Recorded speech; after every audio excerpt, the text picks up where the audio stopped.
All right, good morning, Heights family. Good morning. Super good to be here with you. I don't know where you're joining us from, whether it's Prescott Valley, Chino Valley, Paulden. Who knows? We have somebody already here from Ohio. Wherever you're joining us from, we are about to get this show popping. We are super glad that you are here this morning. Heights Church, we are a church that just exists to help you encounter Jesus in a whole new way, build a relationship, and find a life best suited for you between yourself and God. So we've got all kinds of things going on this morning. We got some super special guests lined up for you. I think we're gonna have a ton of fun. I'm just excited to introduce them to you. One of them specifically, actually, I think maybe both of them you have never seen before. Either way, we're gonna get to meet some new folks and maybe just share some relationships with you. But let's see who we got in the chat this morning. Diana King's already up and rolling. Good morning to you, Diana. I've missed you. I haven't seen you in a while. Hope you're doing well. You were saying that you missed last week's service because you were too busy hosting the chats. Well, maybe there's an opportunity here for some other people to jump in. If you would like to help host these chats with us, raise that hand, give us a little hand emoji. We will onboard you and get you on the serve team so you can help moderate, and maybe we can get Diana a day off every once in a while.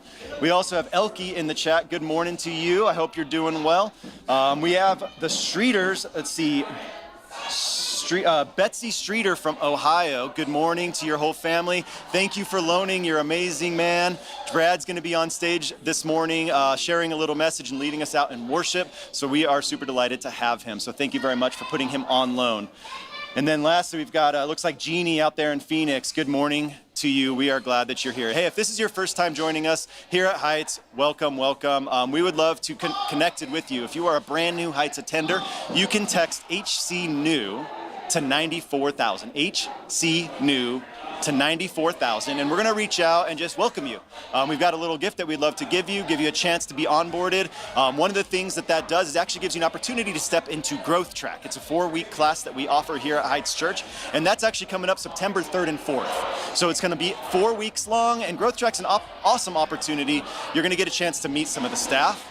You're going to meet Pastor Bob, who facilitates it. He's our Next Steps pastor. You're going to get a chance to learn a little bit about what we believe, what our church, kind of some of the core tenets of who we are, how we operate. You're also going to get a chance to see all the different ministries within the church and how to step into those. And we even cover some simple things like salvation and baptism. We have a chance where we can kind of discuss those, talk those through, make sure that our hearts are aligned, and we give you an opportunity to become a partner at the end of that if that's something that you would desire to do. That's Growth Track. You can go to heightschurch.com, and under Growth Track, there's a registration link. You can get signed up now to get into that next class. But we've also got a whole bunch of events coming up. I'd love to share these with you. And we've got women's Bible study, men's Bible study, off-roading. We've got share opportunities, finance forward, connection events. There's all kinds of stuff going on in the life of this church. And to find out more, go to heightschurch.com and click next, our new events at the very top. You can click events, and there's just all kinds of different things that you can register for and jump into. But no matter where you're joining from, we'd love to hear from you. Just drop in the chats where you're from at this morning. Hopefully we can get somebody outside the country. That's always exciting to see that we have friends joining us from all over the world. So if you do that, that would be incredible. So it's time. It's time to bring on our very first guest. She's gonna pretend to be nervous, but she's one of the most confident people I know. Everybody welcome Chelsea. Hi. Well, this is Chelsea.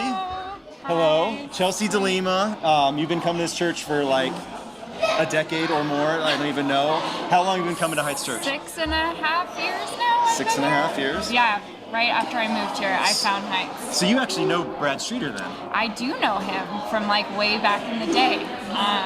He's amazing, super amazing. It's great that he can be here. I listened to his message the first service and it was incredible. So I'm glad you all are here. You're in for a treat today. Yep. It was awesome. To give some context, Brad was the previous worship leader. So we had Jala prior, and before Jala was Brad, and so he led worship for us here at this church for quite a while. And so it's really good to have a returning face coming back to the family. Yeah. So Chelsea, what do you do at the church now? Break it down for us. What do I do?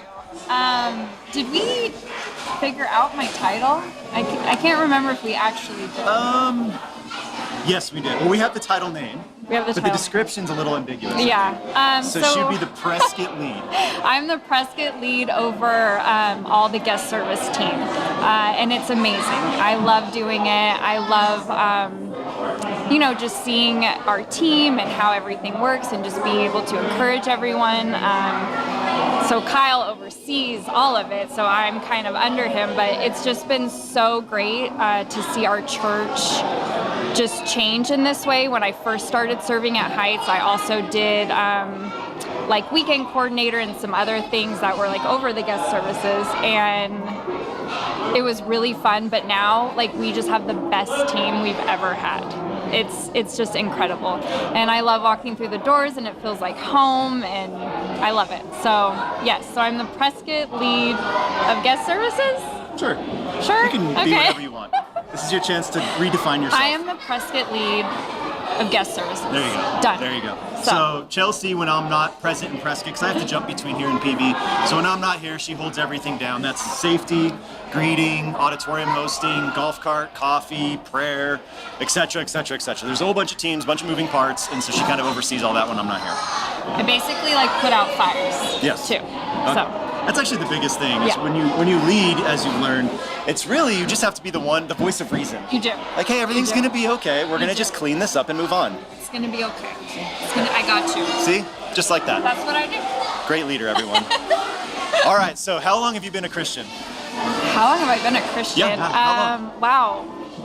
I feel like forever. I grew up in church. Okay, so you've been a Christian forever. We're gonna go with this. Okay, you're gonna eat those words. So you've been a Christian forever. So we're gonna do Bible trivia, and I'm gonna start some scripture, and you have to finish it, and then tell me what book and verse it is. Oh my God. Okay. All right. We'll see. Okay, now you ready? I'm nervous. Okay, All I'm totally joking. That would be the. That would be horrible. That is horrible. You're the one who said you've been a Christian. I'm gonna yell at you after this that you put me on the spot. Like You that. told me you were a What? Christian forever. Well, I set you up. That was pretty you funny. totally set me up. Okay. We're not actually gonna do that. Thank God. But we are gonna play. We're gonna play a little game, Okay. and we are gonna test your knowledge. All right. Okay. Let's do it. So this is what I'm we're ready. gonna do. I am gonna start. Let's start in the 4th grade. Okay.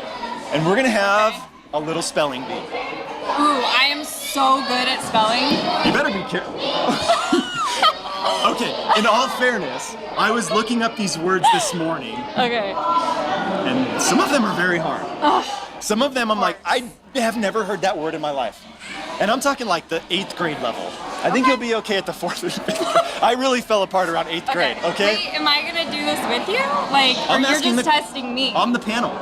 But you can't ask me the doesn't seem origin. fair. You can't give me. I can't do definitions, or I'll try sentences. But I don't know that other stuff. So you just have to know it, okay? So we're gonna start. We're in the 4th grade. Okay. All right. We're gonna start pretty easy. All right. Okay. The first word is oyster. This is 4th grade. Can you use that in a sentence, please? Chelsea, would you please spell the word oyster?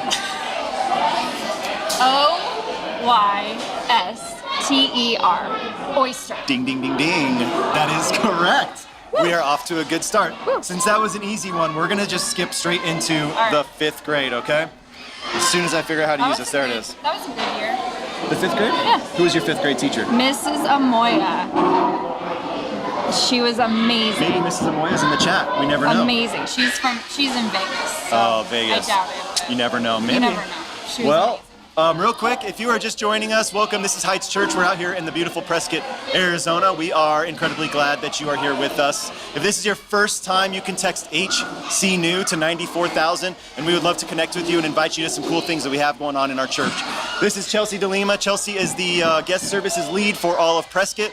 And so we are just playing a game of Spelling Bee. And so you are just joining in. We are about to move into the 5th grade. The 5th grade. So here we go. 5th grade words. Okay. We are going to use, let's see, I like to go through and find the more complex ones. So I'm giving you the more difficult ones. Okay. You always make my life so difficult. It's what I do. I make your life more complex. You do. So we'll use the word complex. Complex. COMPLEX. Complex. You are so brilliant. Just absolutely incredible. And I'm smarter than your average girl. Apparently, at least smarter than the average 5th grader. Yeah. Right? All right, so now we're going into the 6th grade. You've just been put Junior up into high. middle school. Junior high. Uh-huh. Middle school, junior high, it's the Yeah, same thing, right? Same thing. I have a first-time middle schooler. He is now 11, and he smells just like you would expect. Is this the salad one you named Kale? What'd you name him? Which kid is that? Yes, his name's Kale. You named him Honestly, after a salad. no, I did not. It never even registered. Like we just fell in love with the name. What'd you name him after? Where'd you hear that name? I don't know. I thought it was a great name. It never From eating registered. salad. Look, this was before kale was like this big thing and all the rest. This was before it was a cool food to be eating. Have they made fun of him yet for his name? You can't make fun of that kid. Have you seen him? I have. He's pretty cool. He's a very attractive young man. Yes. It's hard to make fun of him. Okay, because there's very little to make fun of. Okay, ready for 6th grade? Okay. Here we go. Let's go with conquer. What? Conquer. Clunker? Conquer? Conquer. Would you like me to use that in a sentence? I got it now. Okay. CONQUER. She got it. Dang Conquer. it. All right, you're doing good so far. You are doing good so far. Okay, you have now graduated. Where were we at? The 6th grade? Yeah. So now we have to go into the 7th grade. As I'm loading this up, let's say good morning, Aubrey Nicole. Hello from Hawaii. Ooh, I wish I was there. I want to start a church in Hawaii. Yeah. we could. I could see that happening. Tim M. from Elk Grove, California. Good morning. It's great to have you with us, Tim. All right, let's see here. We've got the next word. Okay. This is a good word. Pulverize. Pulverize? Pulverize. Oh no. Pulverize. I can use a different word if you need something easier. This is 7th grade after all. Oh my gosh. I'm gonna try. Okay. Okay.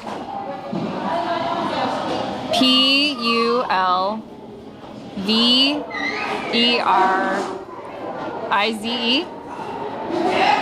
That is correct. Woo! Gosh, she is killing it. So far, definitely doing better than I could do, without a doubt. I know, Spelling obviously. is not really my thing. I was really good at spelling. Have you ever my been in the whole spelling? life. No. You I missed was your calling. nervous. You know how I feel about like public speaking things. She's a nervous public speaker, but we're So working on bad, it. We're getting her so over bad. it. Okay. But isn't she doing great? I think she's doing pretty good. Somebody in the chat cheer for her. Let's give her words of affirmation and build her up. Thanks. Okay? All right, we're jumping into 8th grade. You ready to roll into I'm the ready. 8th grade? Let's Okay. do it. Where are we at? Here we go. 8th grade. Okay. Let's do. I don't know. I apologize if this is a spicy word. I actually don't know what it means, and I probably should, but we're gonna go with it. Uh-oh. Trichotomy. The 8th grade word for you is going to be trichotomy. And if anybody in the chat knows what this word means, could you please enlighten us? Trichotomy. TRICOT.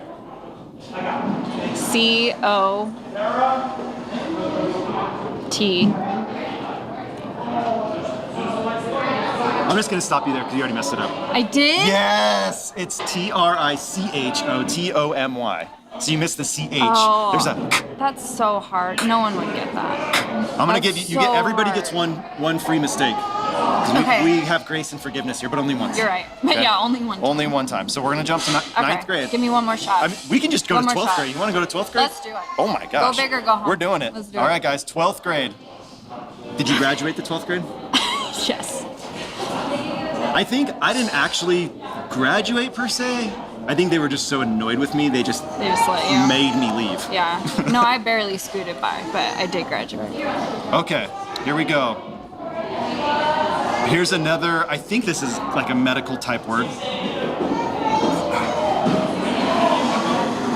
Hypothalamus. HYPOTHALMUS. That had to be close. It was so close. You missed a letter in there. What letter? Hypo, THALAMU. I was so close. But see, if I would have given you the country of origin, I feel like you would have nailed it. Oh, I totally would have. Like that So was definitely what was missing in You this wanted equation. me to fail. I didn't want you to fail. You I just wanted me to expected you to. fail. There's a big difference. Ruthless. We are I am so ruthless. loving and encouraging at Heights. This is just- nothing. So just in case. in the mornings, we have a pretty big surf team that shows up here at I don't know 7:45, something Yeah, like that, huge. and we're getting ready. And a bunch of us all have very spicy personalities, Yeah. and we're pretty ruthless with each We other. are. Who started that? I don't know. I feel like that's been a thing here at Heights though, like forever. Like if people are spicy with you, you get made fun of on the regular, like you're in. We love you. Like that's just what that means. So is it true if you're not being ruthless with somebody, maybe they're just not on your inside circle? Is that what you're saying? Because that's not very loving. I mean, not really, but no, Kinda, maybe a little but bit? maybe like a little bit. Because, you know. When we're breaking down these walls, Yeah. if anybody wants to be spicy with us, come find us in Bring the it lobby on. Bring and it on. bring it We would on. love to be spicy with you. It is true. We have would love pretty it. ridiculously ruthless conversations. We have a guy named Salsa Mark. Yes. Who, for the record, is the sweetest man, and we love him very, very much. Ever. And if you haven't had his salsa, stop by the coffee in the lobby and ask him for it. It's amazing. He literally makes like 40, 50 of these little containers of salsa every week, brings them Every in and week. hands them out to people. So sweet. And it's like sweet. Anyway, so Salsa Mark, he is Spicy salsa, Mark. he is the spiciest enchilada, and he's like really got poor health, and he's been going downhill You should pretty laugh. hard. Yeah. Oh, but he loves that we laugh at it. know. He loves that we laugh at it, and his does. time is ticking like really aggressively. Yeah. And he is just makes fun of it like you would never believe, and it's just so refreshing. And Yeah. so that's what you're gonna get if you come visit us in person. Yes, like this morning they were talking and I wanted to say something important and they looked at me and then Mark just turned his back, like just ignored me, like I wasn't important. I think he said, I'm sorry, that's not important. And then he turned around. Yeah, and totally he did that just too. It was shut her just, I off. was like, okay, it was so smooth. It was And then pretty I smooth. laughed. And I then- laughed and I said, I love that you just treated me that way. It's kind of, Well, Chelsea, thank you so much for joining Thanks for us. having me. Clearly, you're at least as smart as a 7th grader. We're I'll gonna take work it. on that GED later. I'll take it. But we'll take it. Thank you so much for all that you do Thank for Heights you. Church, leading this team well. Thanks. And I au revoir. appreciate it. Au All revoir. right, bye everyone. Well, everyone, if you were just tuning in, my name is Kyle. I'm one of the pastors here at Heights Church. Just want to give you a special hello and welcome you. We're glad that you're here, no matter where you're coming from, no matter where you are sitting, whether it's the living room in pajamas or at a coffee shop or whatever. Why don't you drop in the chat where you're from? We'd love to know where you're from and say hello to you. But now we're going to bring on our next guest, who is at least twice as special as the first guest. I'm going to even say 3 times as special. And infinitely more beautiful, Melissa. Come on out, Melissa. Everybody, you got to give her a huge round of applause. This is my amazing and beautiful wife. This is Melissa, everyone. Hello. I'm glad you're here. This is your first time out. It is, yeah. How do you feel? Kind of nervous. Okay, nervous. Okay. Different. It's different. It's just me and you having a conversation. Okay. Imagine we're at home. The dogs are peeing on the floor. Damn. Our kids are screaming about something that doesn't even matter, but they're definitely screaming at each other. Yeah. What else could be going wrong? The dishes are piled up. Nobody's cleaned the floors. Everything is stressful and a mess. Yeah. Imagine now we're just having a conversation. Oh, perfect. Just like real life. Yeah. I guess I can handle it. Yeah, see, no more nerves. Yeah. So, Melissa, tell me, how long have we been married? We have been married 17 years. Okay. 17 amazing years? Or just like, meh? No, they've been good. They've been. Yeah. I would I'm second not that. going to complain about any of the 17 years. Yeah. Okay, see? Okay, so what we're gonna do, I didn't tell her anything about this morning. I just said, I need you here at 10:15. I'm gonna do a quick little interview. We're gonna talk and we're gonna chat through some things, but she has no idea what we're gonna chat about. So we're gonna chat a little bit about our story. Okay? So I have a couple really, some stories that I really love, and I wanna share two of them. Okay, so the first one's quick. Okay. And it gives you a glimpse into kind of her personality and who she is. So I remember this one time we were actually at church here. This must have been, I would say 5 years, maybe 6 years ago. And I was just attending. I wasn't on staff at the time. And we were in worship, and I was singing to the songs, and then I stopped singing just to listen and participate in the worship. Right? Do you remember this story? I'm pretty sure I know what you're gonna say. Okay. And so I'm listening to the music and I'm just in the moment, having a really good time, just me and God. And Melissa leans over to me and she says, "Baby, that's some of the best singing I've ever heard."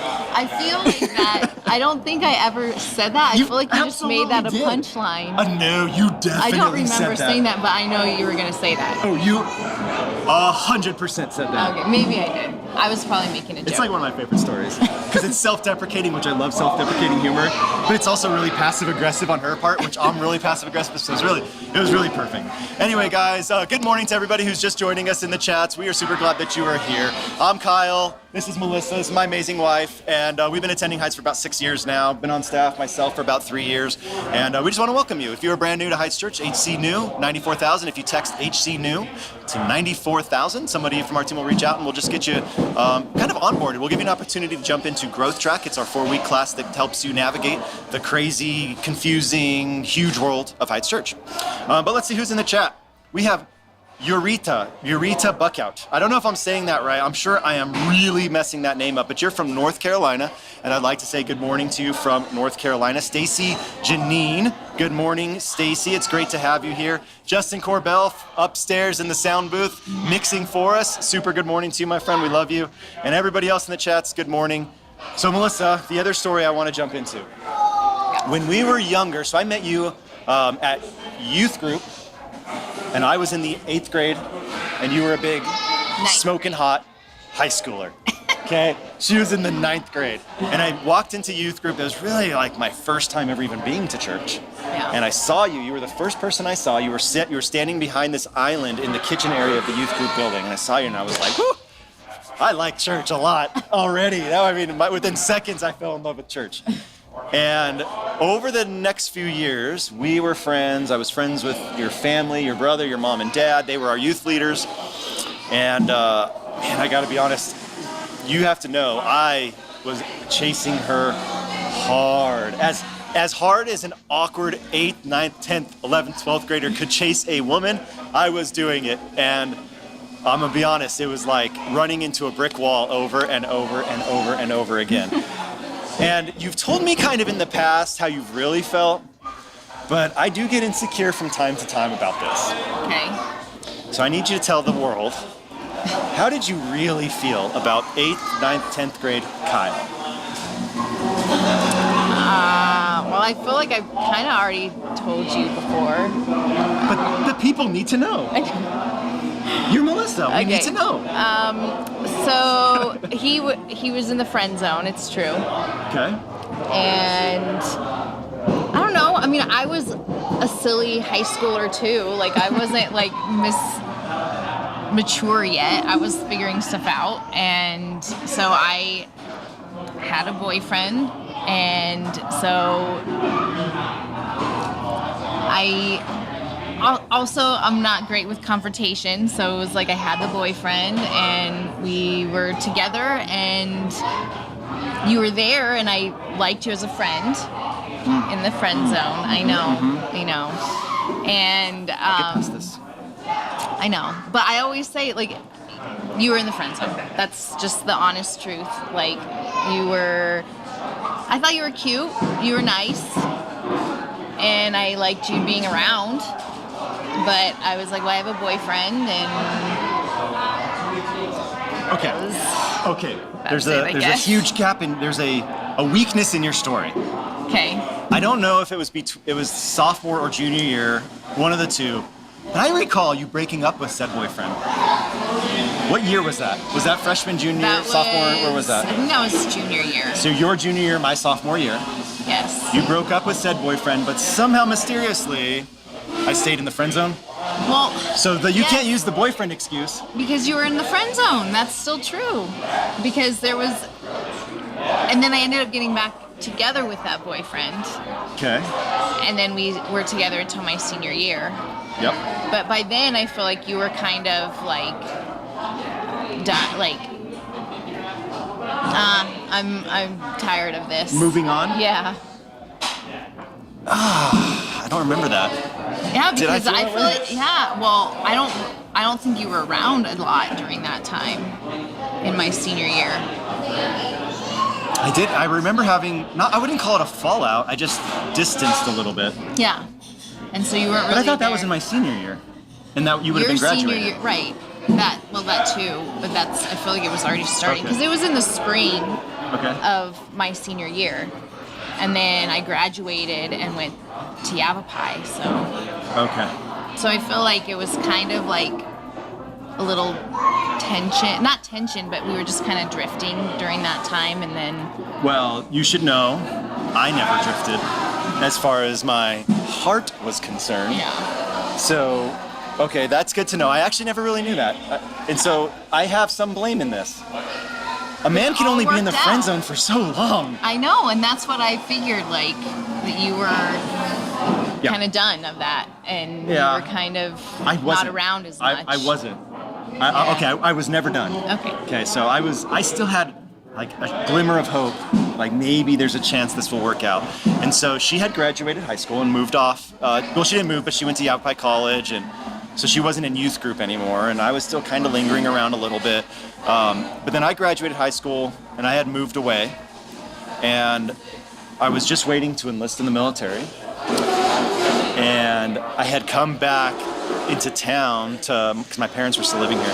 I came back into town to kind of visit my parents, and while I was here, I decided to go drop into youth and just say hello to Rudy and Lena and the crew. And she was there, and I don't See, know why. I knew you were gonna be there. My mom told me. Wait a second. She was Yeah. making moves. I was Oh, there on purpose. she manipulated this whole Because I thing. wouldn't have been there because I'm not in youth, but you wanted to say hi, and my mom said, "Hey, Kyle is going to be coming by to say hi," and so I made sure I was there. Women in their games. They have so many games they play. So I thought that was just coincidence. I really did till right now I thought that was coincidence. Oh, I thought you were there, and so is all it of a better sudden, that it's not coincidence? I don't know, I have to process that. But, so we're talking, and just something was different this time.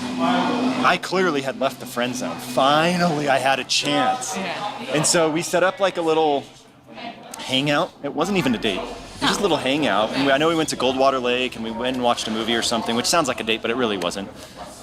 And then I left, went into the military, and we got married, like, whatever, 4 months later. And we Yeah. never even It dated. was in February, and then we got married in July. Yep. But I tell people we never dated. Not really. We just agreed to be like, yeah, let's get married. Because And he was in basic training, and we Yep. were communicating, and then I went to his graduation, and at that point I would say that's like when it was officially okay, we're dating. Yeah. But I saw you for like what, 2 days, and then Yeah. I had to leave, and then we were talking on the phone, and I'm so romantic.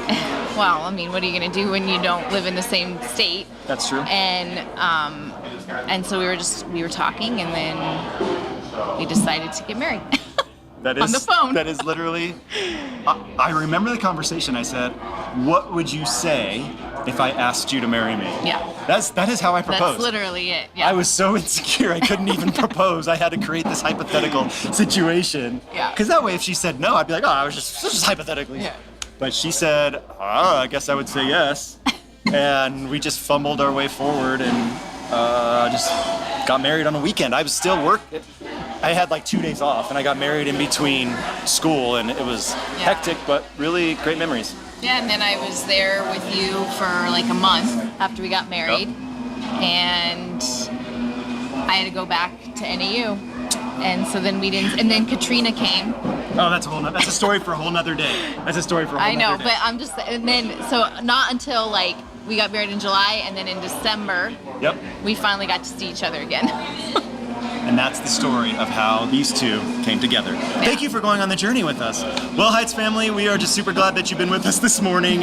Just thanks for tuning in. Thanks for being who you are. And thanks for loving this family so well and being a part of this amazing church. We're going to get started and shoot this live stream over to worship. So we are super glad that you're with us. Guys, we'll see you on the backside with bonus content with Pastor John. Have a great day.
Well, good morning, Heights family. How are we doing this morning? Awesome. Well, we are so grateful that you are with us today. Extra welcome to those of you joining us online. We are thrilled that you are with us as well. My name is Joanne. I'm one of the worship leaders on staff here at Heights. And like I just said, we're just so grateful to be together today. And you guys are in for an extra special treat. We have a guest with us today, Mr. Brad Streeter. If you guys don't know Brad, he actually used to be on staff here at Heights, was part of our staff for about 10 years. And about 5 years ago, the Lord called he and his wife, Courtney, and their family back to St. Louis, Missouri. And he's currently a worship leader on staff out there, and they're closer to family. But he just happened to be in town this weekend. And so he is here to lead worship with us today, and we're super excited to have him. Good morning, Heights family. Would you stand if you are able? Man, we're just going to dive in today. What a journey that God has brought us all on in this space. I love that we get to gather in the name of Jesus. You guys ready? Because there is joy in this house today, amen? Will you put your hands together with us? Come on, hey!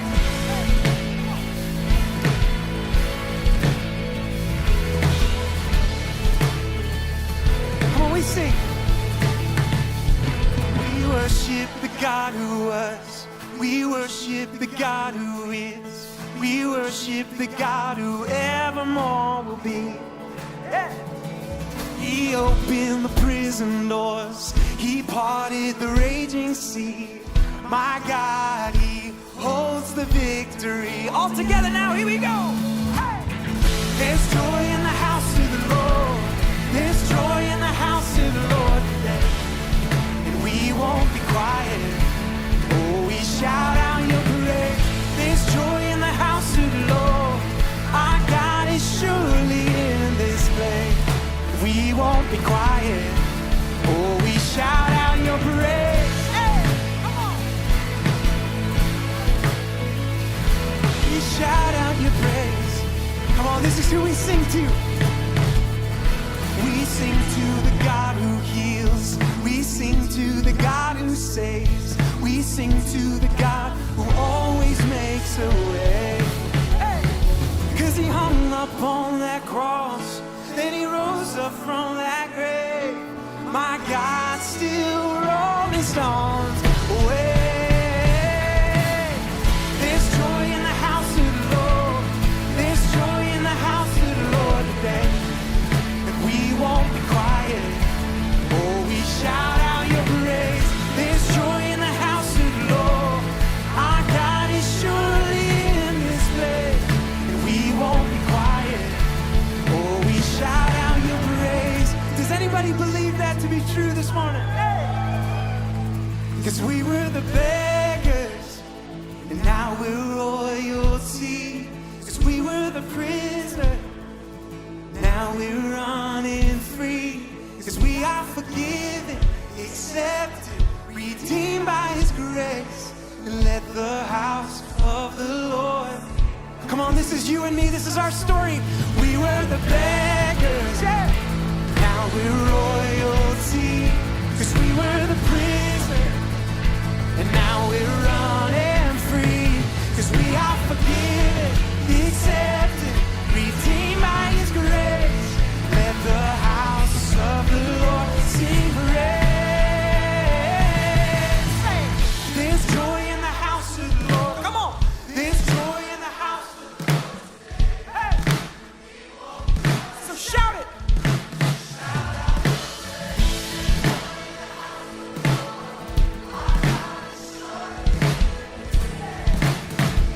Be quiet. Oh, we shout out your praise. There's joy in the house of the Lord. There's joy in the house of the Lord today. We won't be quiet. Oh, we shout out your praise. There's joy in the house of the Lord. Our God is surely in this place. We won't be quiet.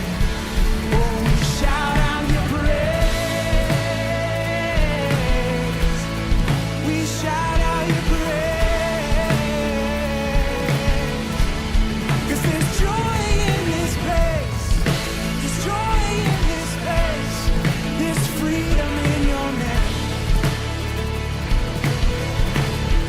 There's joy in this place. Hallelujah.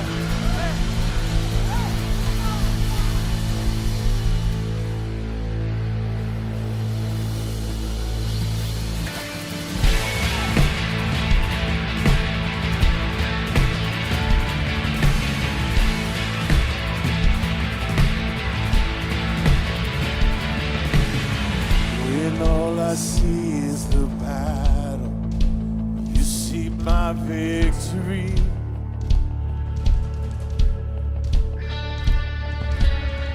When all I see is a mountain, you see a mountain move. And as I walk through the shadow, your love surrounds me.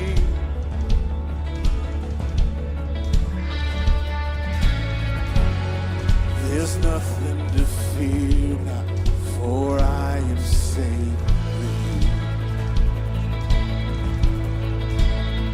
So when I fight, I'll fight on my knees with my hands lifted high. Oh God, the battle belongs to you, and every fear I lay at your feet. I'll sing through the night. Oh God, the battle belongs to you.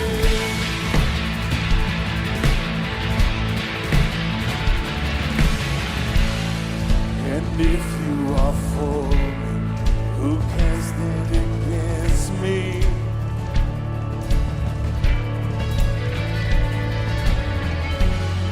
For Jesus, there's nothing impossible. When all I see are the ashes, you see them burning.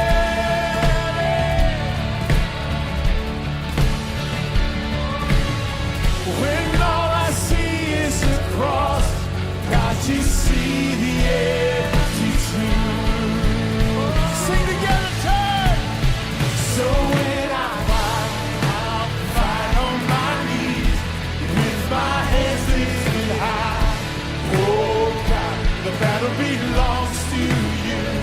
and every fear I lay at your feet. I'll sing through the night. Oh God, the battle belongs to you. And almighty fortress, you go before. Nothing can stand against the power of our God. You shine in the shadows, you win every battle. Nothing can stand against the power of our God. Come on. And almighty fortress, you go before us. Nothing can stand against the power of our God. You shine in the shadows, you win every battle. Nothing can stand against the power of our God. And almighty fortress, you go before us. Nothing can stand against the power of our God. You shine in the shadows, you win every battle. Nothing can stand against the power of our God. So when I fight, I'll fight on my knees with my hands lifted high. Oh God, the battle belongs to you. And every fear I lay at your feet. I'll sing through the night. Oh God, the battle belongs to you. And oh God, the battle belongs to you.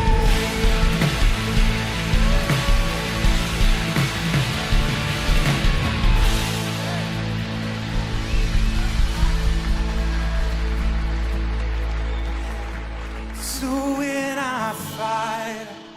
fight on my knees with my hands lifted high. Oh, God, battle belongs to you. And every fear I lay at your feet. I'll sing through the night. Oh, God, battle belongs to you. Isn't that good news for you and me? Yeah. That's good news with however you walk through the doors, however you find yourself in the season you're in. That's good news that there's a battle that belongs to a king and he reigns in heaven. He reigns over the universe and over every heart. And I love that this is the God we get to worship in this space today. He's over all, but he's also so personal. So let's just go after him today. Amen? I'm going to teach you a new song. It's called Reign Above It All. We sing this together. The reign of darkness now is ended in the kingdom of light, in the kingdom of light.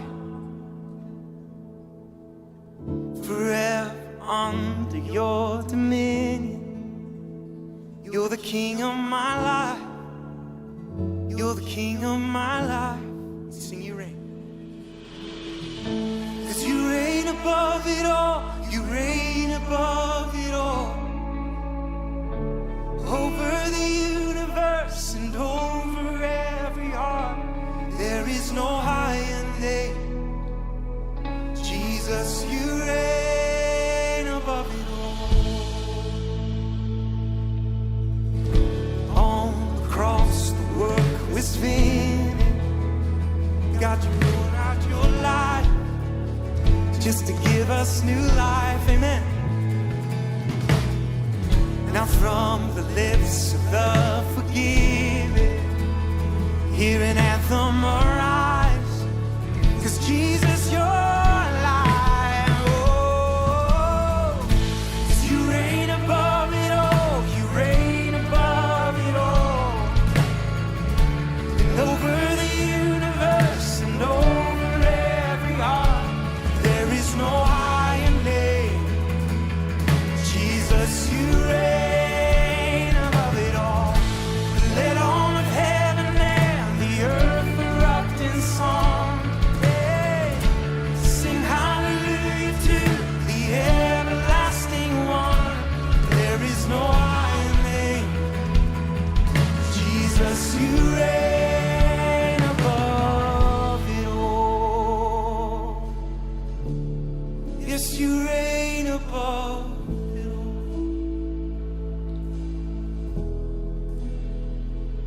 You sent the darkness running out of an empty grave. Now seated alone in glory, enthroned on the highest praise. 'Cause you sent the darkness running out of an empty grave. Now seated alone in glory, enthroned on the highest praise. Okay, now you sing. You sent the darkness running.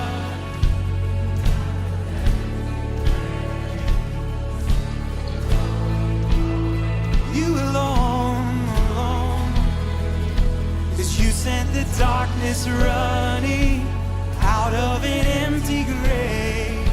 Now seated alone in glory, enthroned on the highest. This is the God we worship. You sent the darkness running out of an empty grave. Now seated alone in glory, enthroned on the highest praise. You sent the darkness running out of an empty grave. Now seated alone in glory, enthroned on the highest praise. 'Cause you reign above it all. You reign above it all. Oh, over the universe and over every heart. There is no higher name. Jesus, you reign above it all. Let all of heaven and the earth erupt in song. Hallelujah. Sing hallelujah to the everlasting one. There is no higher name. Jesus, you reign above it all. You reign above it all. You reign above it all. You reign above it all. Yes, you reign above it all. It's who you are. You reign above it all. Just your voices we sing. 'Cause you reign above it all. Reign above it all. Over the universe. There is no higher name. Jesus, you reign above it all. And let all of heaven and earth erupt in song. Sing hallelujah to the everlasting one. There is no higher name. Jesus, you reign above it all. Yes, Jesus, thank you for being a God who reigns over heaven and earth, and for being a God who reigns over our lives. I just pray over this space today. I pray for every heart in this room. You know exactly where they're at, and you know exactly what they're going through. And it's in these moments that your Holy Spirit moves and it starts shifting things within us and allows us to see that whatever circumstances are surrounding us, that you're actually bigger than anything. That the battle actually belongs to you, that the struggle and the belief that we have sometimes in a fallen and broken world, to be reminded that you're a God that reigns over heaven and earth. And nothing can stop you. Nothing can. And forgive us when we think that you're not big enough. Forgive us when we think our circumstances are too big for you to handle, Lord. These are moments that we just confess and pray to you, even if we're struggling to believe it. Would your power move? Will your Spirit move in this space today? Will you clear those distractions, those things we brought into this space, and will your face show up? Because those that have been walking with you enough know that your presence changes everything. It changes our mindset. It changes our heart. It changes everything, Lord, and we're grateful for that. We're thankful for that. Thank you for being a God who hears our prayers and our worship today. Would you be honored, high and lifted up? We worship you alone today. The name that is higher than any other name. We thank you. In Jesus' name, all of God's people said amen. Amen. You guys can go ahead and grab a seat. Hey, you guys are looking great today, and it is great to be in church with you this morning. I'm excited to be here. If you guys are new, if this is one of your first time here, you're checking out Heights, I want to let you know you're welcome here. I want to let you know that we are a family, and we are excited that you checked our family out and that you're a part of what we're doing this morning. If you go to Heights, if you call Heights your home, I want to thank you for your generosity. It's because of your generosity that we're able to do ministry, that we're able to reach our community, that we're able to reach our world. And so thank you so much for that. If you're new with us, we're not asking anything from you. We're just glad that you're here. But if Heights is a place that you call home, we want to give you opportunity to partner with us through your generosity. And so you'll see some ways that you can give and you can be a part of what we're doing in our community and around the world. I want to let you guys know about a few things that are coming up. We have groups sign-ups that are happening today. Groups are happening, and groups means everything from life groups to men's groups, women's groups, recovery groups, young adults groups. Listen, if I didn't hit you with that, I don't know who you are, because we got a group for everyone, all right? So you need to sign up for that. And here's why you need to sign up for a group. Because you can't do life alone. I want to give you a little secret. Life's hard, right? Life is difficult. Things are difficult in this life, and to try to walk through and navigate life on your own is hard. That's why we need people around us. We need people to rally around us. And some of you might be going, well, I got friends, I got people, but do you have the right people? Do you have people that are pointing you towards Jesus when life is trying to pull you away from him? Sign up for a group, and I've already heard that signups are filling up quickly. And so you need to bust it out there and sign up as quick as you can so that you can get a spot, all right? If you don't do it, you don't get a spot, it's because you didn't listen to me, all right? You're going to be like, man, I wish I listened to Todd. I know. I also want to let you know that Growth Track is coming up. It is next month is our Growth Track month. It's every single week in the month of September. Sign up for Growth Track if you're going, what is this church thing all about? What is Heights about? We want to tell you more about Heights. We want to tell you more about where we're going and how you can be involved in that. So sign up for Growth Track. Things this week that you have to sign up for, all right? Again, I told you, I warned you, all right? We have Pastor John coming out now, and some of you are like, good, get this guy off the stage. Listen, I'm almost done. The real deal is coming out right now. We're going to continue in our series. Would you welcome Pastor John?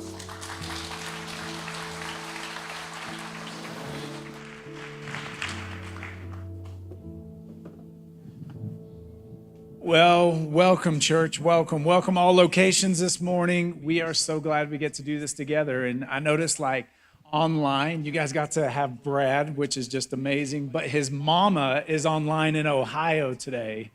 And so what a special privilege. Betsy, how are you? We miss your spaghetti meatballs, by the way. But just beautiful. Paulden location is there, and Prescott Valley location, welcome to you. And Prescott location, welcome to you. And you guys, what fun. I feel like I could just close in prayer and we could all just go home because our souls are full. But we're trusting that God's got some stuff for us as we lean in over the next little bit and chat through some stuff. Welcome if you're in the room and you're like, hey, I've never been in this space before. Or if you're in another location and you're like, I'm not sure what Heights is or anything like that, I'm going to give you the secret. You ready? This is what we're all about. His name is Jesus, and we believe that he created you and he has a life unique for you to live. And so we're just here to help be guides on that journey, help one another lean into that journey and go forward. The beauty of where we are is we're in a series called Dark Side of the Moon, and I'm it's not just because I preached last week that I'm going to say this, but if you didn't see it, you got to go back. And the reason you got to go back is because it frames up the entire next 5 weeks. And last week was an invitation to join the journey. And so if you're here and you go, wow, I didn't see last week, make time, go back. I'll try and catch you up the best I can this morning. But we are in this series called Dark Side of the Moon. Where does that come from? I don't know if you know this or not, but when you look at the moon, you only see one aspect of the moon, one side of the moon. that it's amazing all the years that you've been alive, that you've looked up into space, that you've only seen this one front side, so to speak, and there's a whole nother far side of the moon that we never get to see. And the reason being just gravity and the way it works and the tidal lock rotation, that what happens is when the earth spins and the moon moves and rotates, we only get to see one side. And so when we get to see the other side, which in 1968 was the first time humans got to go around the backside of the moon and take a look. Before that, Luna 3 had sent some pictures, and we got to see these kind of fragmented, if you think of the old printers that would print them out, kind of imagery of the dark side. But when the first humans went back there, and their response was astonishment and amazement of who God is. And so you'll see on screen, there's two sides to the moon, and on the right side is the dark side or the far side of the moon. And you'll notice that there's craters. And specifically, some of those craters are so vast in size that you could fit the Grand Canyon inside of them.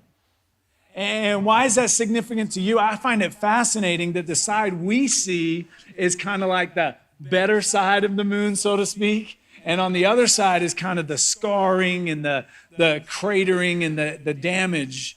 That there's all kinds of theories of when and how that happened. And it makes me think of us.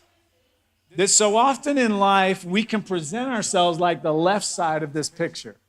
We get an image that we project outward. If you've been around church for a while, you learn how to say I'm fine really quick when you walk in the building, because somebody's going to ask you how you're doing today, and you're like, I'm good, right? And so there's this reality that if we're not careful, what happens is we begin to live out of this facade, this masking, if you like, of, hey, this is the image I want to project. But on the other side, there's all of this deep scarring and deep moments of life that have happened. And some of those you may know about. Some of those you may have pushed aside for so many years. Some of those may be decades old. But we believe that all of us have a side to us that God wants to reveal, and we're calling that the dark side. If you were here last week, you got to hear part of my journey that I'm unpacking. I'm kind of tired, by the way, of God making me live the sermons I preach. It'd be much better if I could just preach them and not worry about having to do them. But God's like, no, that's not the way it works, slugger. Like, you're gonna live what I'm asking you to speak. And so for me, something that God's been revealing is about 38, 39 years ago, something happened to me. And you can hear more about that story last week, but it's still playing out today in the way that I act. And God's beginning to deal with some of those behaviors in me. And I just wonder for you, what do you project? What do you know about the dark side of you? And last week was kind of this invitation into, hey, God, you know what? If that's true, if there's a side of me, and sometimes you know it, right? You're sitting in this room right now, and I believe the Holy Spirit's alive and well, and He's working, and He's kind of nudging you right now because you're like, I've got a secret I've been holding for a decade, or I've got a secret I've been holding for 24 hours of things that I've done that aren't okay. And you're living with that. Well, you just need to know something, that when we talk about this life in Jesus, that the truth, Jesus claimed that the truth sets you free. And what he also claimed with that is that when Jesus gets involved, that when you are free completely. Because who the Son sets free is free completely, nothing held back. And so for you, you may be sitting here and you've got secrets and you've got this whole thing that you built. You just need to know something today. God already knows. It's not a surprise. So last week, if you remember, our anchor verse was in Psalm 139. And verse 23, it says this in the top of it, and we're only taking the first line right now, but search me, God, and know my heart. So last week, if you were here, was an invitation. God, I want to give you permission, like we need to, right? He's God. He can do whatever he wants. But we're asking him, God, I want you to search me, and I want you to know every part. I am giving you permission. I am surrendering myself to you to have your way in me and search every part of me. And God, would you begin to surface and reveal and show me what is the dark side of me? How do I know you got a dark side? You're still alive, right? And on this planet, in the shape that this planet is, in the shape that humanity is, it won't be until we're restored back to what God originally intended that we get glorified bodies. Until that point, we're working on stuff. Until that point, God is shaping us to be more like the person of Jesus. And so we just need to know that God wants to deal with our dark side. And so last week, if you were here, some of you stepped into, hey, God, I am ready. I surrender to that invitation. Now, this week, you could couple this way. And the whole aspect of moon and space and all of that, this one's titled, if you're taking notes, you're titling this one, Before You Launch. Okay, before you hit that master ignition sequence to go, we need to slow down and we need to go, hey, before we hit that launch sequence, there's some stuff we need to have in place. And so we're going to answer two questions today, okay? First one is this: what's my base? What's my base? And the second one, who's in my crew? Who's in my crew? What's my base and who's in my crew before we hit that ignition, master ignition sequence to launch into the dark side of the moon? And so today we're leaning into Psalm 23. If you've been around church, you're like, oh, I love Psalm 23, right? Psalm 23 verse 1 says this: the Lord is my shepherd, I lack nothing. The Lord is my shepherd, I lack nothing. Got it? The Lord is my shepherd, I lack nothing. Got it? The Lord, because clearly you don't have it. The Lord is my shepherd, I lack nothing. Got it? All right, I'm out. Just kidding. The Lord is my shepherd. The Lord is my shepherd. Okay, something that you need to know about the trip to the dark side of the moon, only you can take it. Right? And what I mean by that is this: that only you can set your base in place. What's my base? Only you can make the choice to take those words, the Lord is, and how do I know? Because of pronouns. The Lord is my shepherd. That's a declaration that you make. That the Lord is my shepherd. Who is the Lord? The Lord is God. As you get to the New Testament, it becomes clear that it's a person of Jesus. Jesus is my shepherd. Jesus is my Lord and my shepherd. What is that moment? That moment is a declaration from you on a personal level that Jesus is my Lord. Guess what that means? He has ownership to everything. That I'm surrendering it all to you. You do with me and you do with my life whatever you want to do with my life. It's yours. You are my Lord. Jesus is my shepherd. What does a shepherd do? A shepherd protects. A shepherd cares. A shepherd looks after. A shepherd makes sure that there's provision. A shepherd knows what's best. A shepherd leads out. Jesus is my shepherd.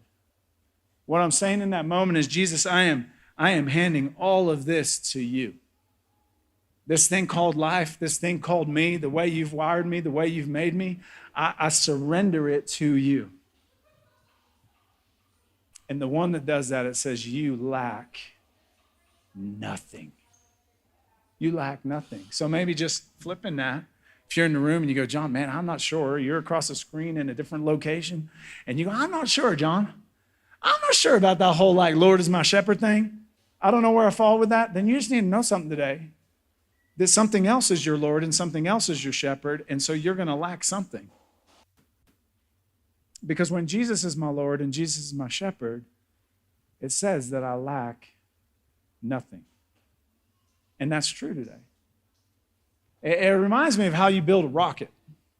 And so the Saturn V rocket is built in a hangar. And we have some imagery of what that hangar looks like, but it's built piece by piece inside of this hangar. What you need to know about that is when it's built, it's like 36 stories high. And it's not like the hangar just opens and it launches from that point. But the base that this rocket is built on is key to what happens next. Because I don't know if you've ever done Legos. They have to get this rocket out of this building. And I don't know how it works in your house, but at times we've done Legos in ours, and you build a tower, and then mom looks at it because it's on the kitchen counter, and she goes, that can't stay there. And then the kids look at dad. Dad, you gonna move it? And then you ever tried to pick up a Lego tower? Yeah. Good luck getting it to where you're going. Well, this thing, right? This thing, 36 stories high, has to move 3.5 miles, which we have on the next picture. You can get a view of how far that is. And the base that they build this on, it's called the crawler. And it literally crawls under 1 mile an hour. This thing crawls along, and you'll notice on this picture, it actually goes up an incline to get to the launch pad, and this thing has to adjust to make sure the Legos don't fall, so to speak. But what you're looking at is that rocket alone is 500,000 pounds. Couple that with that tower that's next to it, the tower is 11 million pounds. The crawler itself, that base that crawls along that becomes the launch pad that it's going from, that crawler that crawls along is 6.6 million pounds. My brain can't even begin to comprehend all that. But what's fascinating to me is this, as they move this rocket into place, and it's moving it under 1 mile per hour, there will be a point in this journey when the astronauts, when they're in space, will go 25,000 miles per hour. Can I say this before we go to the dark side of the moon?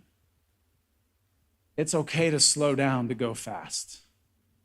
And by slow down, I mean this. What's your base? What's your base today?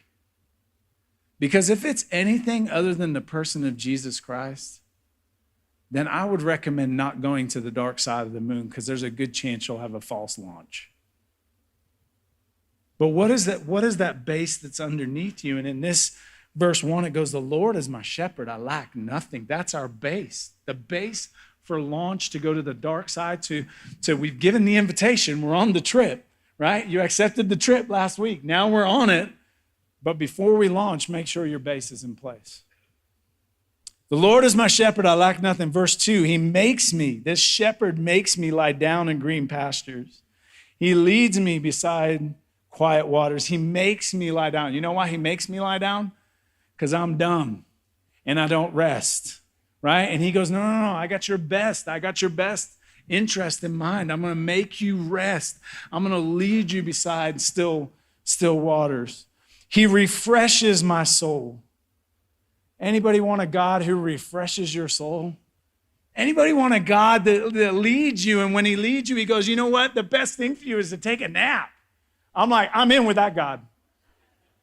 In fact, this afternoon, me and that God will have a good time, right? Because we're longing for a shepherd who cares, who protects, who provides what we need when we need it.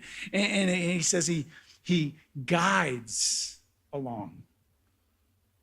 He refreshes my soul. He guides me along right paths for his name's sake. He refreshes my soul. He guides me along. For whose sake? For his sake. You know why we're going to the dark side of the moon, right? It's for the Lord's sake. It's not yours. Oh, we think it's for us, right? Because we'll become more holistic, and that's about healing, about being a better human. No. Listen, when you get to the dark side, here's what's fascinating. The things in your life that have been difficult, the things in your life that are hidden, the things in your life that God's going to unearth are the very things that makes you unique, and the very things that will relate to somebody else in a way that somebody else never could. And what you'll find is that what God wants to do is he wants to use you, all of you, when it's brought into the light. Why? So that he can reach the next person across. Why? For his name's sake, that he gets glory for what's been done in you. It's for his name's sake. Even though I walk through the darkest valley, I will fear no evil, for you are with me. Even though I walk through the dark... Wait. We like the green pastures. But now you're saying, even though I walk through the darkest valley. Key word there, through. Don't miss the through. You're not meant to stay in the darkest valley, but the shepherd actually leads you through the darkest valley. Right? And what's the promise? The promise is that he is with you. He is present. His presence is with you in the darkest space. What do we know about our shepherd? Is that when we take this journey, when we step on this journey of life, and life throws at us what it does, and we get into those darkest valleys, we know that the shepherd is with us. Why? Because he's promised that. What does he have with him? Your rod and your staff, they comfort me. Your rod gives me protection. It beats away things that would want to harm, right? And your staff, that like hook, gets me around the neck to make sure I don't end up where I'm not supposed to be. He pulls me back to where he needs me to be. Why? Because he's leading and he's guiding. You prepare a table for me in the presence of my enemies. We would rewrite that. God, you take care of my enemies and then let's have lunch, right? God, you take care of all them, give them a beat down, and then let's you and me sit down in your presence. And he says, no, that's not the way this works. He says, in the presence of the very things that want to harm you, we're going to sit at a table. But I'm the one that protects you from all of them. They can't touch you. Why? Because I'm your shepherd. I got you. You anoint my head with oil, my cup overflows. Surely your goodness and love will follow me all the days of my life. Your goodness and your love is pursuing you. You know that today, right? That God's goodness and his love, old school, if you're a King James person, you're like, where's the mercy, right? Because love was translated mercy. God's goodness and love is what? Pursuing you everywhere you go. Everywhere you go, his goodness and his love is pursuing you. It's chasing you down. It's following you.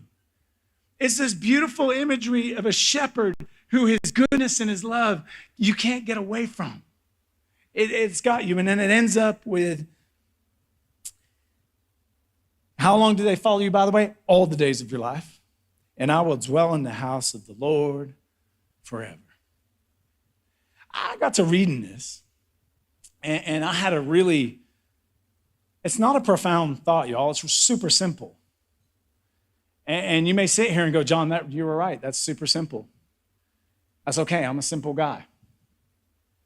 But as I was reading this, I went, if you got a shepherd has sheep. And so as the sheep is going through the darkest valley, guess who's going along with the sheep? The other sheep. And the sheep are going through the valley together. The sheep are at the quiet waters together, the sheep. And all of a sudden I went, Lord, what you're talking about here, a table, who else is sat at your table? Who's in your crew?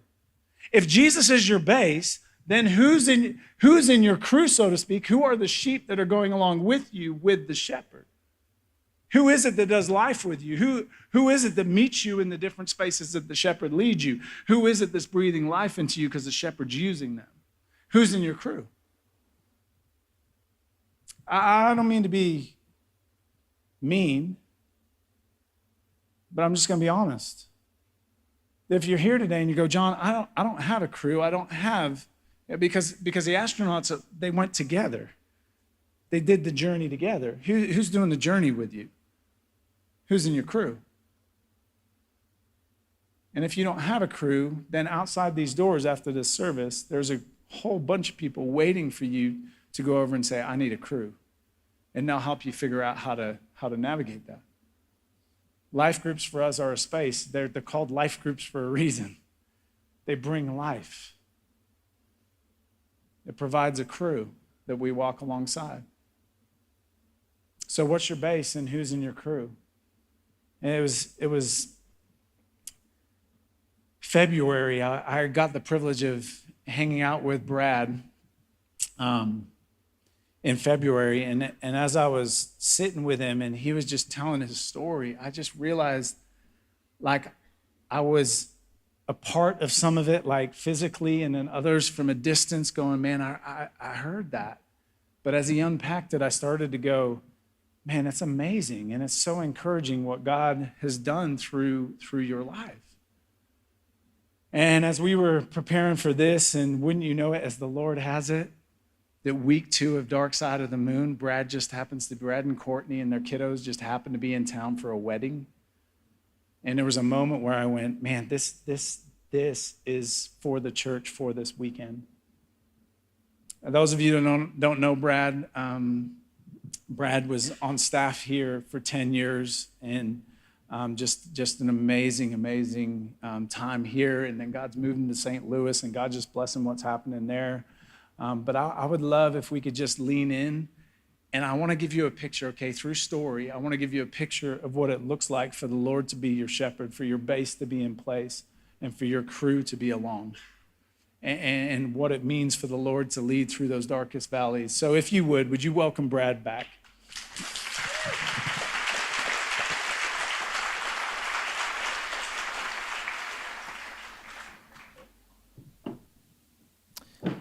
Hey, bud. So, fun story worth telling. When I first got to the church, youth was meeting in H3 and our offices were upstairs. And so I'd met Brad, but never heard him sing or never heard him play a guitar. And we're getting ready for Wednesday night. And it's like, 3 p.m, and we do youth at 6:30. And it sounds like he's like trying to figure out how to play the guitar and singing in cartoon voices. Because there was a song back then that, what if cartoons got saved? Oh, yeah. Yeah. Oh, yeah. Yabba Dabba Loo or something? Should we do that? Maybe later? No, yeah, maybe later. Encore. But it was just like, that was my first, like, wait, this guy's going to lead in 3 hours? Like, what's going to happen? Why am I serving? And then he's just got all kinds of energy and jokes. And for the next 3 hours, it was literally like comedy as he was rehearsing for. And that was where it all started. It was great. But I have a serious question for you. Because I know there's other people in here. And football season is coming. Yes. And they want to place a bet. Okay. So can I put my money on the Browns to win the Super Bowl? 100%. If you're a bettor, if you're on the fence, Cleveland Browns, 2023 Super Bowl champion. Cleveland Browns. Listen, you laugh, but until we turn it around, you guys are going to know, who the real champions are. Hey, we have some extra quarterbacks we could send. Easy. All right. Can we move on? Yes, we should. It's just mean. We should. We digress. Steelers. Steelers suck. Hate the Steelers. We should move on. I'm filtering getting uncomfortable. Right now. I'm filtering at this moment. The Browns preseason are on right now, so I'm just going to start watching that anyway. Okay, perfect. So here's what happened. So it was February, and we sat down, and you started to unpack the timeline of events that God has led you through. Yeah.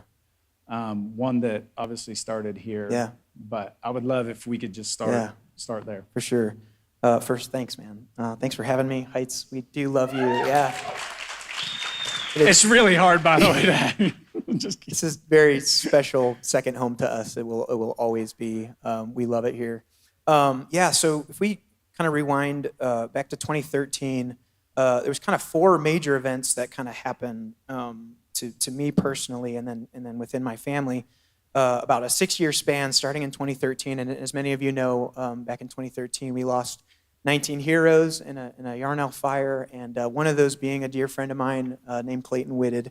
And Clayton and I actually served here at Heights. He was our middle school pastor at the time, and I was doing. So he was the middle school guy before I got. Yep, that's right. Yeah. That's right. And then he went back into the hot shots. And anyway, talk about a tragedy, but also how it shook a community. It shook a whole bunch of lives that connected in so many ways. And I think that was the first real tragedy that I experienced personally as somebody close to me. And so kind of started this journey of, wow, this is big and this is really hard, but I don't really know how to grieve. I don't understand how this process works. And so, a couple of years later, the second traumatic event was my wife actually lost her dad.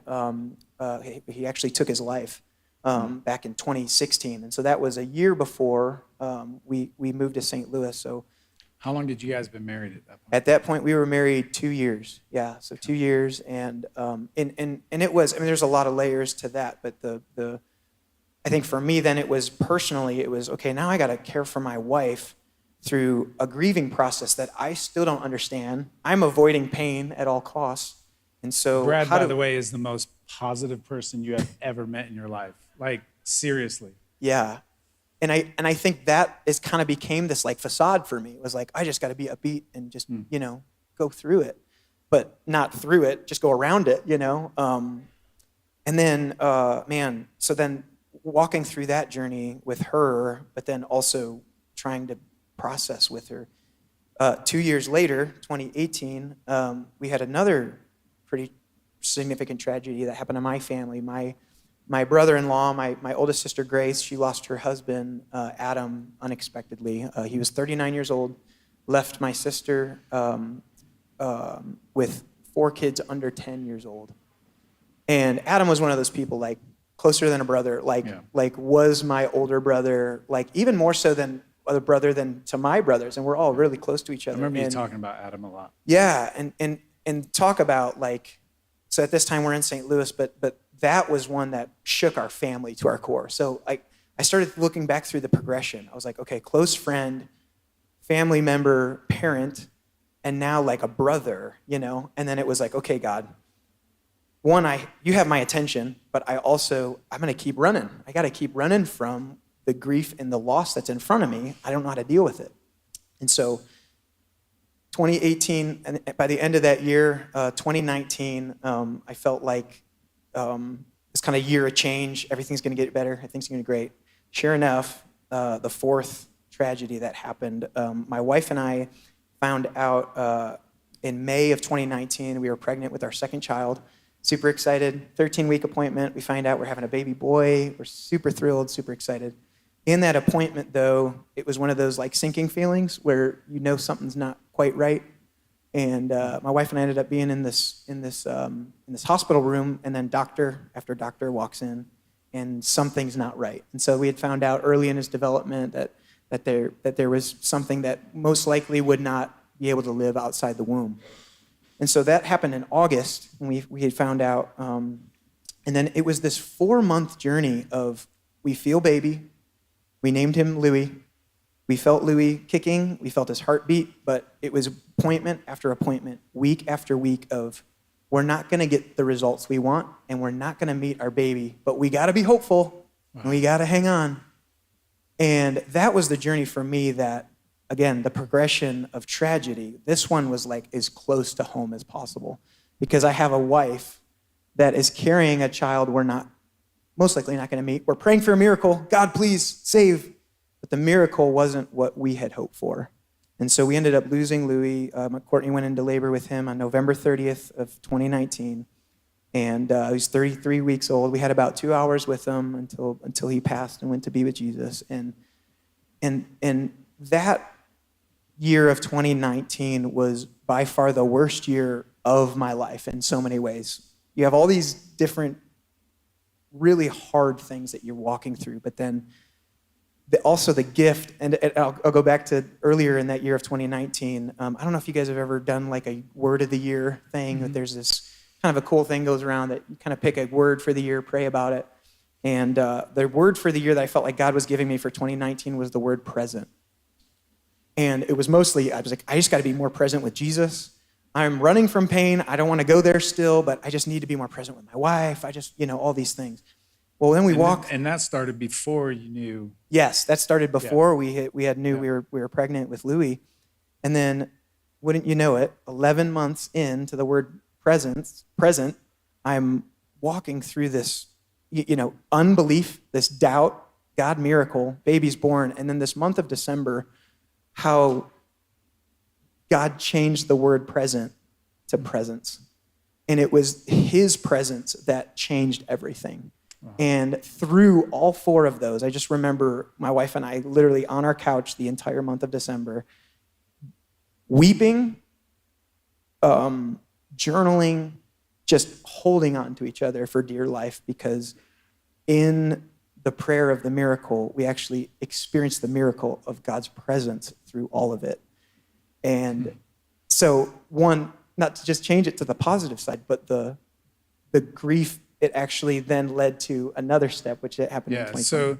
So obviously this morning we're talking about the idea of, okay, in the darkest valley, the promise is his presence. Yeah. And so you're now December. Yeah.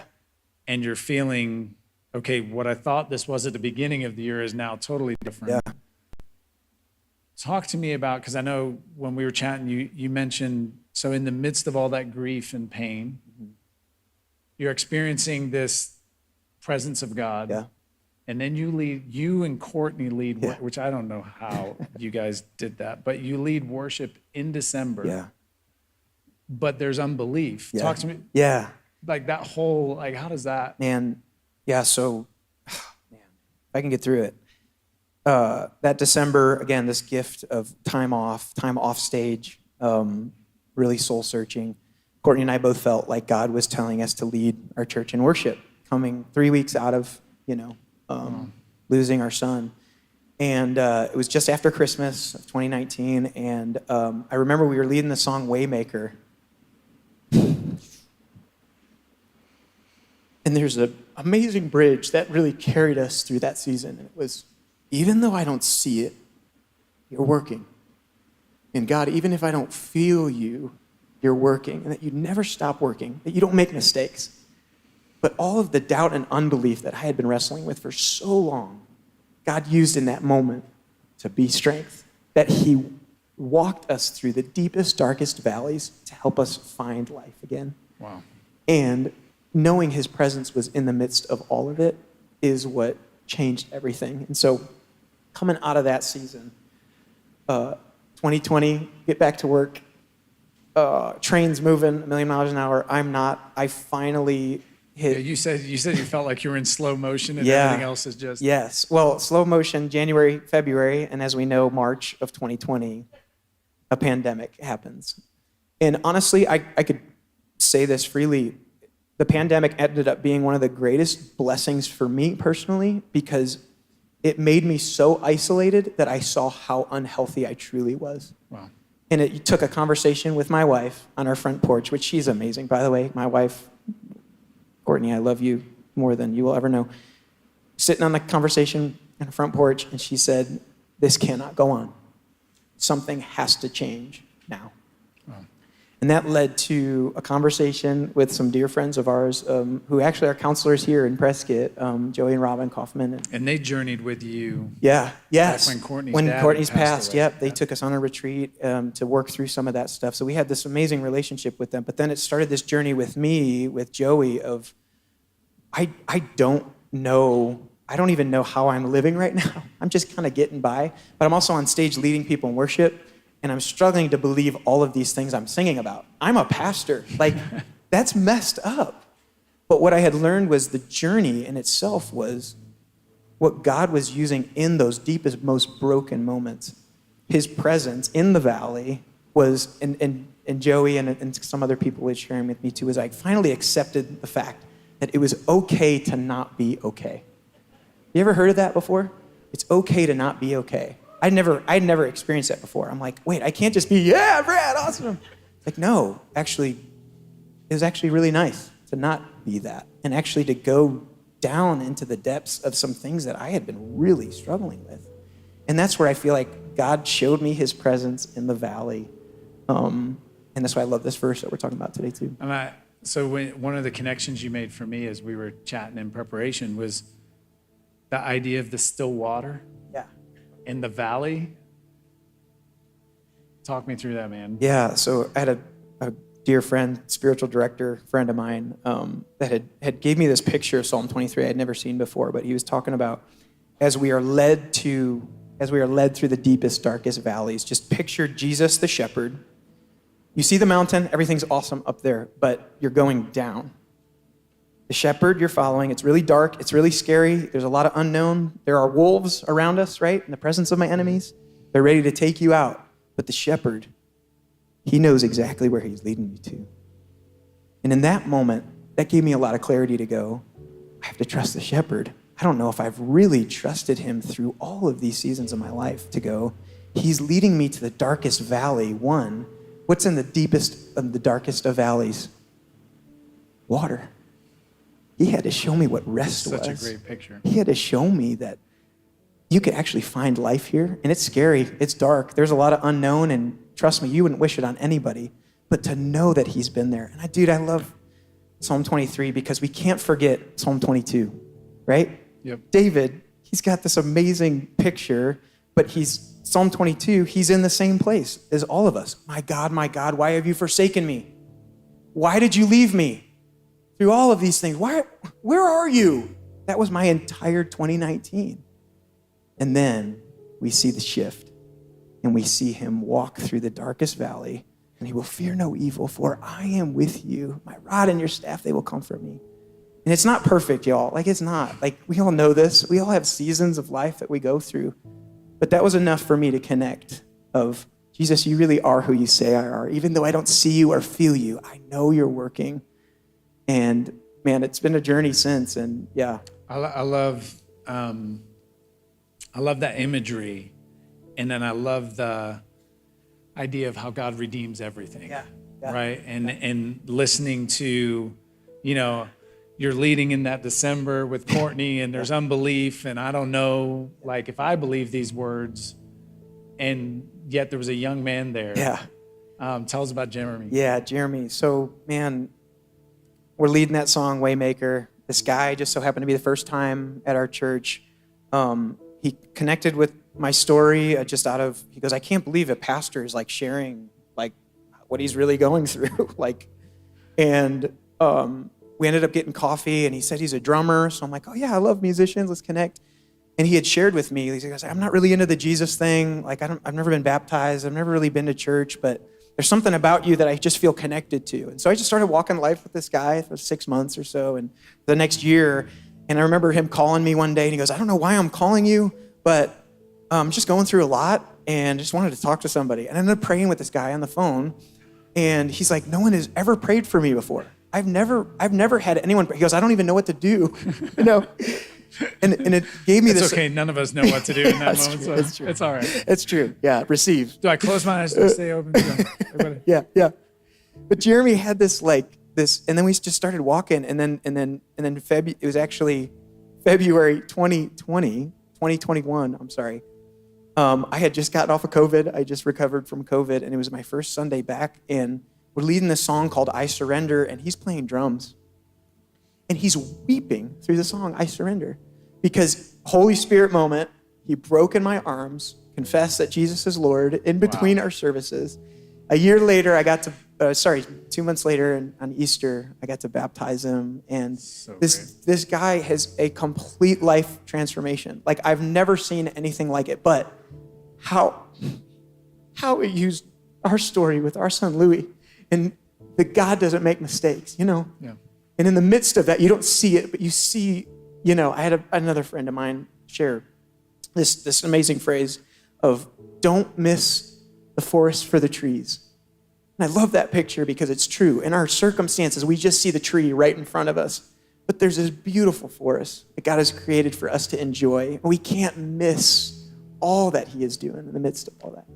So beautiful. And one last piece to this that I love when we met in February is what God's doing in you for the future. Yeah.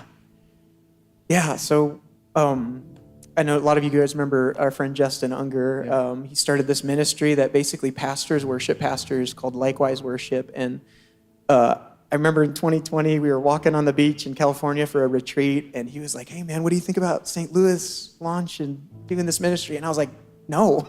In 2020. 2020, yeah, right. Pandemic, shutdown. I'm like, it ain't happening. But it was this 2-year journey of soul work, of like, God, you're preparing something. I don't see it yet. I don't understand it yet, but I got to do hard things, and I got to be willing to go there. And I felt like my wife and I had prayed about it, and it was the fall of last year. We felt like God was calling us in our brokenness, in our story of connecting with other worship pastors and their spouse, something Courtney and I are doing together, which is amazing. But we just want to love on these worship pastors. Like, we get it. Like, we know what you're going through, but we also have a story that maybe we can connect, and how can we help you in that community as well. So, and I love you guys, that as we sit here in a conversation about the dark side of the moon, and the reality that your dark side is what makes you unique.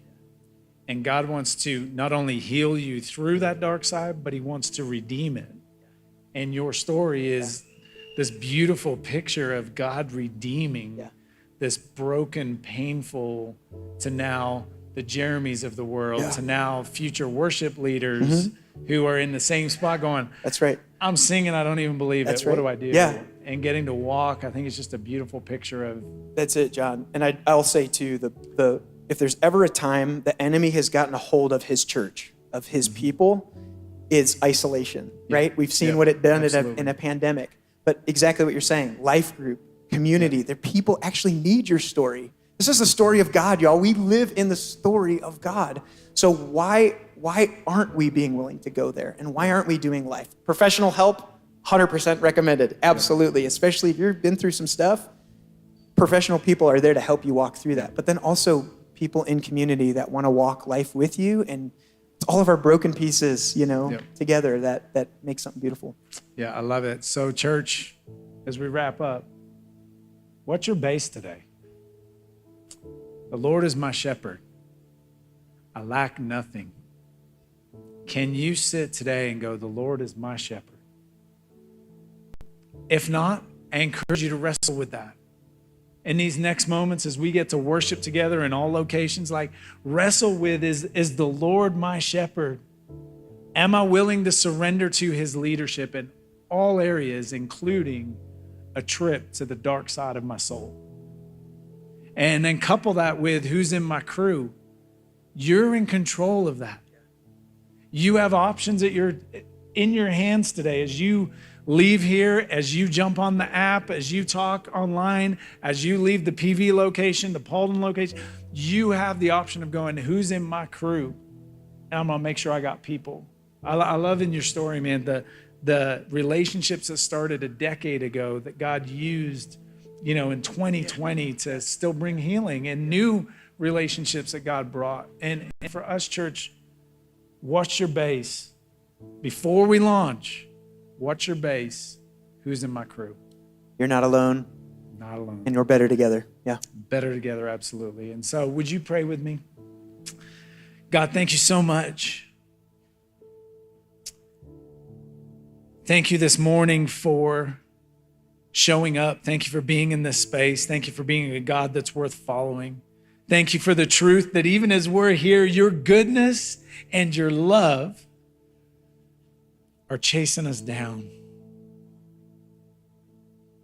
God, thank you that this morning we get to be here with confidence. Thank you for Brad and Courtney and their family.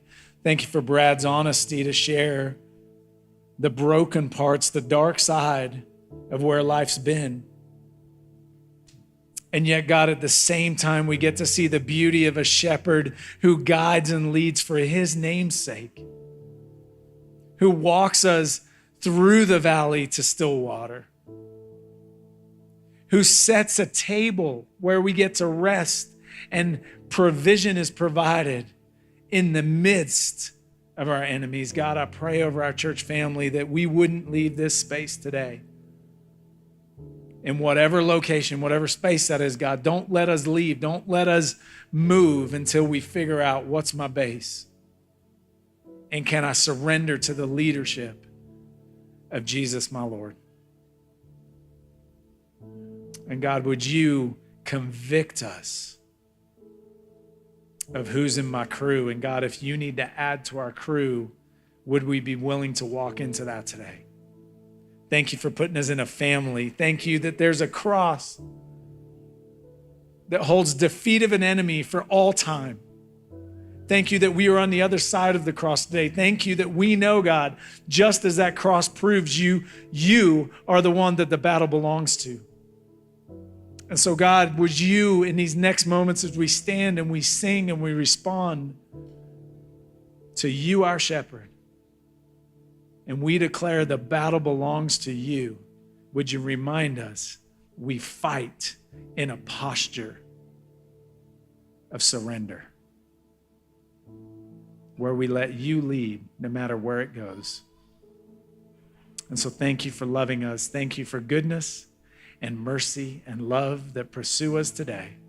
And everybody said, Amen. Church, would you stand? We're going to respond and worship together this morning. So when I fight on my knees, with my hands lifted high, oh God, the battle belongs to you, and every fear I lay at your feet. I'll sing through the night, oh God, the battle belongs. Come on, let's sing in faith together. We sing, I fight on my knees, with my hands lifted high. Oh God, the battle belongs to you, and every fear I lay at your feet. I'll sing through the night, oh God, the battle belongs to you. Sing Almighty Fortress. Almighty fortress, you go before. Nothing can stand against the power of our God. You shine in the shadow, you win every battle. Nothing can stand against the, come on, declare it, declare it. Almighty fortress, you go before. Nothing can stand against the power of our God. You shine in the shadows, you win every battle. Nothing can stand against. Come on, sing it, faith, sing it. In almighty fortress, you go before us. Nothing can stand against the power of our God. You shine in the shadows, you win every battle. Nothing can stand against the power of our God. Oh, so when I fight on my knees, with my hands lifted high. Oh God, the battle belongs to you, and every fear I lay at your feet. I'll sing through the night. Oh God, the battle belongs to you. We sing it. Oh God, the battle belongs to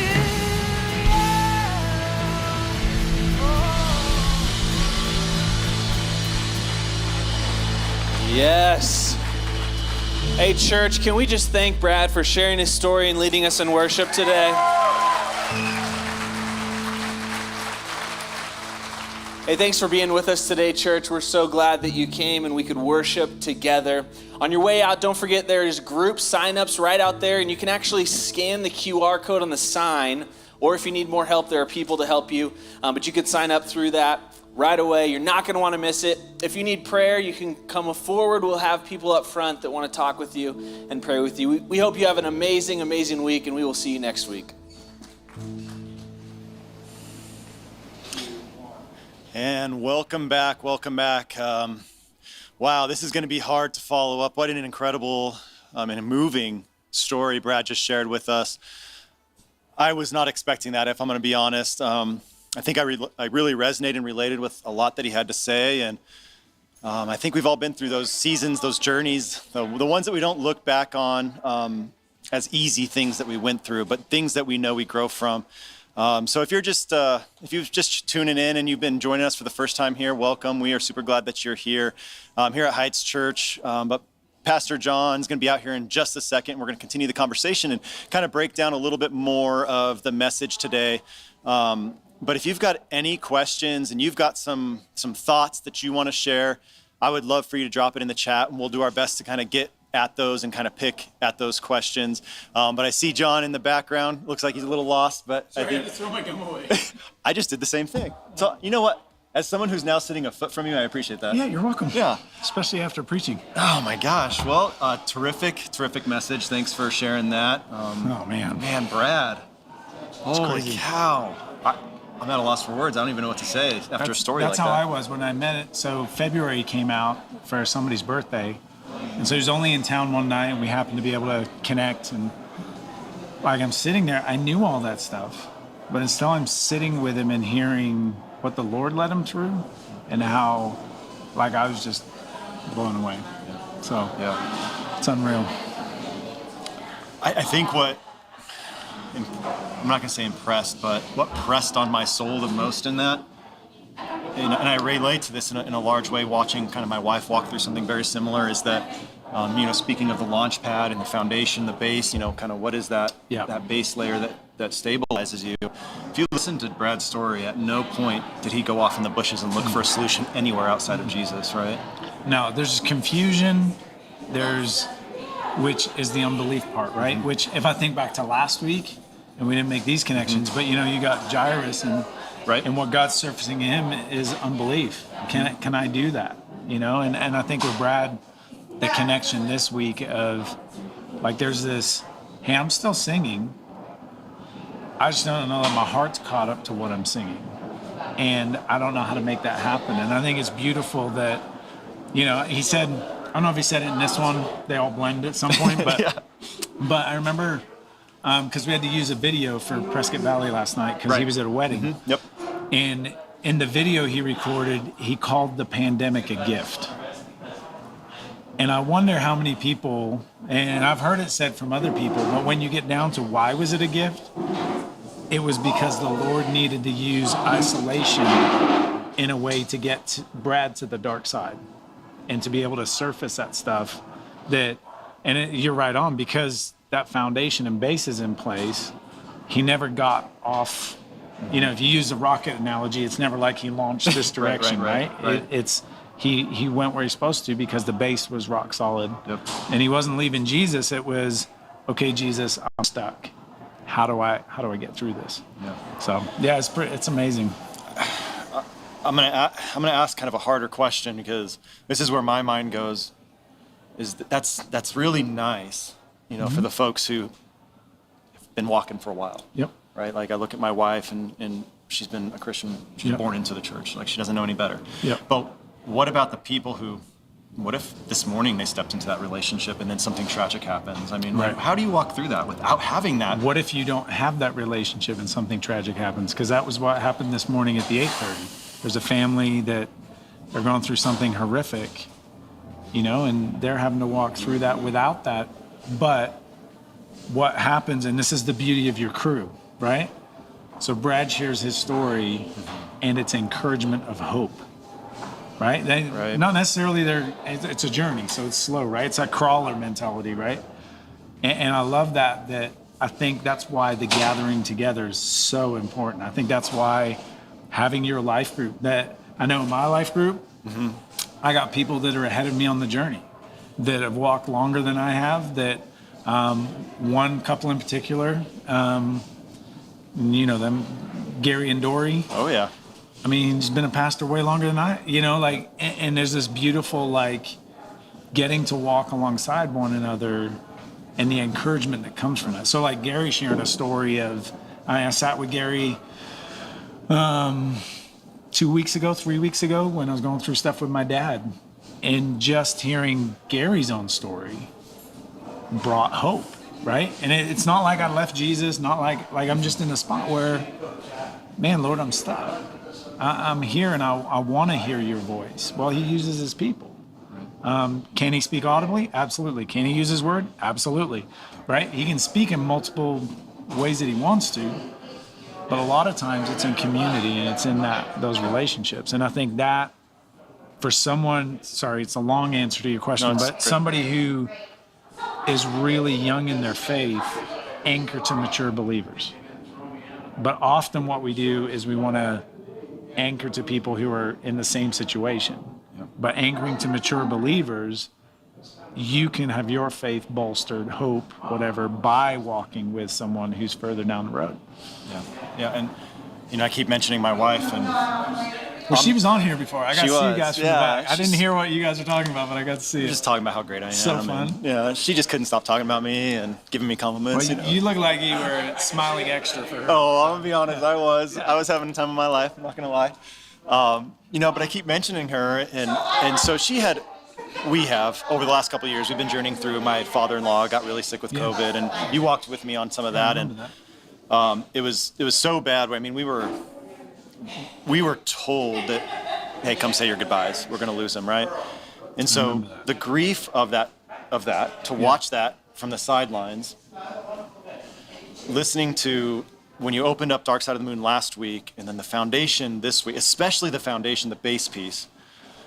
I have not given my wife enough credit because she navigated that so gracefully every step of the way. When I thought she was broken, when I thought there was nothing left, Wow. it was just, God's got this. Wow. God's got this.